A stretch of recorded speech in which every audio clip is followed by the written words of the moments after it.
L'un des enjeux majeurs pour nous, face au constat de dévitalisation et de déprise auquel nous étions confrontés, c'était évidemment de renforcer l'attractivité de notre centre-bourg.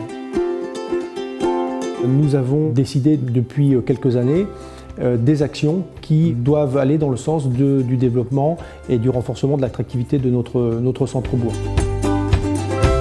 La construction d'un certain nombre d'équipements dans la période récente, je pense notamment à la médiathèque. La rénovation d'un de nos atouts touristiques qui est la base de loisirs.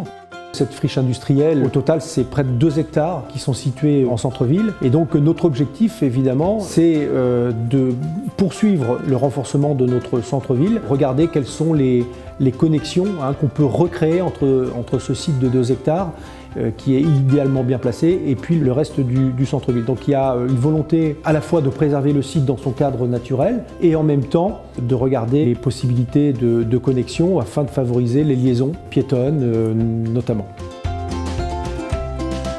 Dans notre état d'esprit, évidemment, le développement de la ville ne peut pas aller sans une démarche citoyenne. Mais on est aujourd'hui arrivé au constat que si on veut aller plus loin et si on veut passer la surmultiplier, il faut faire appel à des choses qui n'existent pas encore.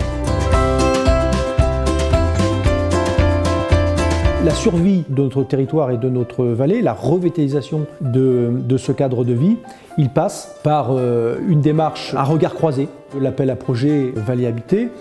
Ce qu'on attend, c'est que la recherche-action, c'est-à-dire à la fois la matière grise de ceux qui se pencheront sur le sujet, les étudiants, les doctorants et les spécialistes à titre divers, mais aussi les habitants qu'on va accompagner dans ce processus via un certain nombre d'animations, eh bien on attend de ce bouillonnement qu'il sorte un certain nombre d'idées, de manières à repenser la ville de demain.